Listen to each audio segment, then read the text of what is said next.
आगे चौथा व्यक्ति एक बड़ी वृद्धा स्त्री थी। वे संसार में प्रसिद्ध थी। मेरे कुल से उनका बड़ा प्रेम था।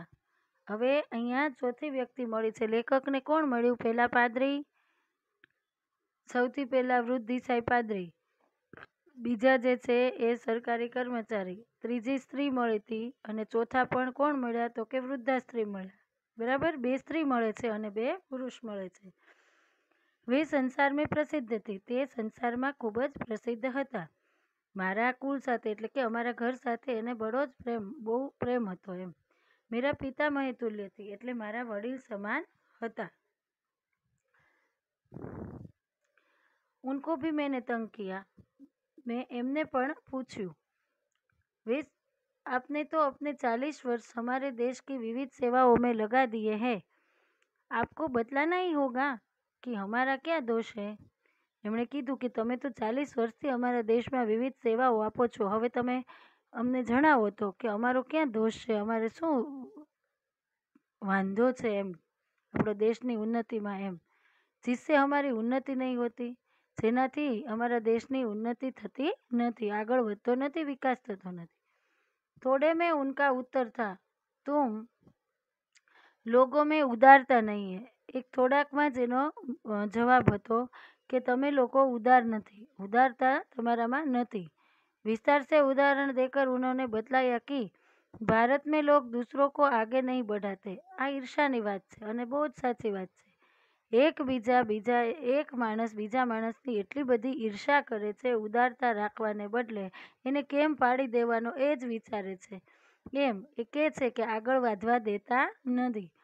સ્વયં કોઈ આગે રહેના ચાહતે, બસ પોતાને જ મળવું જોઈએ। આપણે આગલા ઉદાહરણમાં જોયું હતું ને કે અમે નોકરી કરીએ પછી બોસનું કેમ ખરાબ કરવું, એની વારે કેવી રીતના આંદોલન કરવા, એની જેમ આમણે પણ એનો વિચાર સહમત થયો છે।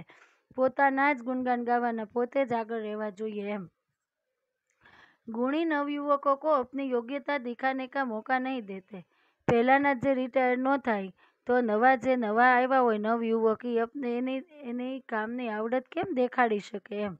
उनके मरने के बाद उनका नाम ही खराब हो जाता है।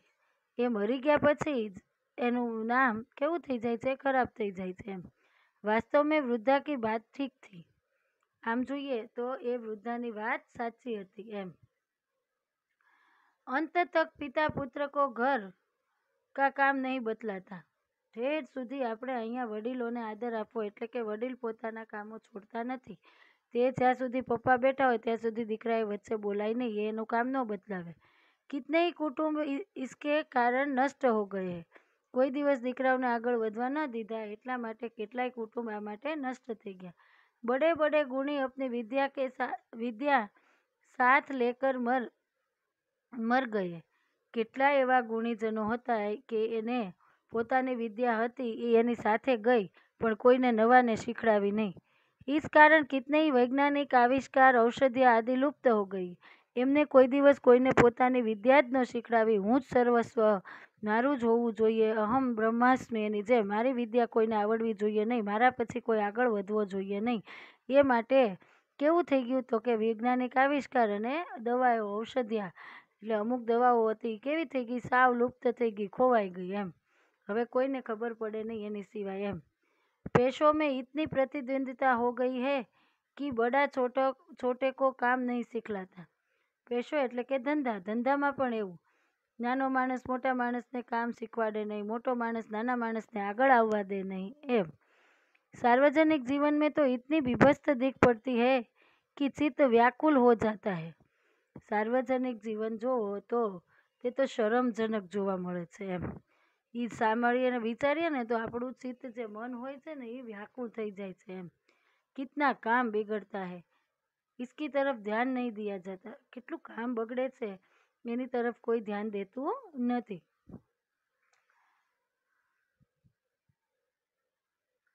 सारांश यह है कि ठीक समय से उपर्युक्त काम न उठाकर और अपने काम में गर्व न रखकर उसे करने में दूसरों के प्रति अपनी जिम्मेदारी को अनुभव कर। ટૂંકમાં આ વૃદ્ધ સ્ત્રી જે છે એ એના અનુભવ ઉપરથી એમ કહે છે હું કરું, મારું જ સાચું એવું નહીં કરીને, બીજાને સોંપીને, કોઈ નવા ઊભા કરીને, પોતે ગર્વ ન રાખીને, આપણે કોઈ નવાને શીખવાડીને, જવાબદારી આપીને અનુભવ કરાવવો જોઈએ। अपने काम की एक एक तफसील को समझकर उसमें दत्तचित्त होकर परिश्रम के साथ उसे स्वयं न कर और उदारता के साथ उसे दूसरों को न सिखाकर हम अपना नाश कर रहे हैं। परिश्रम और उदारता यानी कि મહેનત નહીં કરીને કેવા રીતના દત્તચિત્ત में होकर આપણે સમથિંગ રાખીને મહેનત કરીને પોતે મોટા મનના થઈને બીજાને ન શીખવાડીને પોતે જ પોતાનો નાશ કરી રહ્યા છીએ। चारों मित्रों ने एक एक अंश हमारे दोषों का बतलाया। चारेय मित्रोए अपना दोष जो हता ई कीधा। उन सबको मिलाकर मैंने उत्तर पूर्ण किया। आ बधाना विचारों जाणीने मैं एक जवाब तैयार कर्यो। यदि और भी सूत्रवत सत्य कोई जानता है तो मैं कहूँगा, अने हजी पण कोई आमां जाणतुं हशे तो हूँ कहीश कि हम नागरिक कर्तव्यों और अधिकारों को भूल गए कि आ भारतना नागरिकों एना कर्तव्यों और अधिकारों भूली गया छीए। बड़े से बड़ा नेता होते हुए भी हम साधारण जन से उनसे कोई लाभ नहीं उठा रहे। गमे एवडो मोटो नेता होय पण एनो कोई ज लाभ साधारण माणसने मळतो नथी। हम उनकी मूर्ति की स्थापना करते हैं, उनका जय जयकार पुकारते हैं और इसी में अपने धर्म की इतिश्री समझते हैं। बस शू करवानो, एनो जय जयकार करवानो, एनी स्थापना करवानी अने एमां ज आपणुं सर्वस्व मानी लेवानुं एम। हम उनके कहे अनुसार चलते नहीं, आदेशों के अनुरूप अपने जीवन का संगठन करते नहीं। एक बार मूर्ति में स्थापित थई गया एनी साथे साथे एना आदर्शो लुप्त थई गया। बस पूरुं, आपणे कांई एनुं मानवानुं नहीं। 2-3 वार जय बोली लीधुं एटले थई गयुं। एना धर्मने समजवानुं नहीं अने जीवनने एनी रूप ढाळवानुं नहीं। यही कारण है कि हम वही है। आज आपणे संसार वेग से चला जा रहा है, हम तटस्थ है। सामने कुछ है जो आकर हमारा काम कर दे। संसार केवी रीतना बहुत झड़पथी चाले छे एमां आपणे तटस्थ छीए। जे कांई छे ई आज आपणुं काम छे एम। दूसरा क्या कर सकता है जब हम खुद ही नहीं करना चाहते? कोई बीजું શું આપણું કરે જ્યારે આપણે જ ન હોઈએ એની માટે સક્ષમ તો? यदि हम ख्याल रखें कि देशभक्ति की केवल व्याख्यान देने में नहीं किंतु ठीक तरह से काम करने में यदि हम अनुभव कर सके कि हम कर्तव्य ठीक प्रकार करते हैं तो हम किसी भी देश के भक्त से कम नहीं है। આપણે આપણું કર્તવ્ય સમજીને કરીએ તો આપણે કાંઈ દેશભક્તિથી કર્મ નથી। और बहुत से बड़े लोग हैं जिन इस नाम से प्रसिद्ध किए गए हैं और बड़े लोग जो नाम से ही जे प्रसिद्ध थया छे। यद्यपि हमारा कार्यक्षेत्र संकुचित ही क्यों न हो, हम केवल આપણું કાર્યક્ષેત્ર સંકુચિત એટલે કે નાનું ભલે ને કામ હોય। હવે કેવા તો કે ધોબી, દરજી, કિસાન, મજદૂર, દુકાનદાર, પહેરેદાર, ગાંવ શિક્ષક ही क्यों न हो, ભલે ને આમાંથી કોઈ પણ આપણે ભલે ન હોઈએ તો हमारा देश एकदम जाग उठेगा। આ બધા જ જો જાગૃત થાય તો આપણો દેશ પણ જાગી ઉઠશે એટલે કે જશે એમ।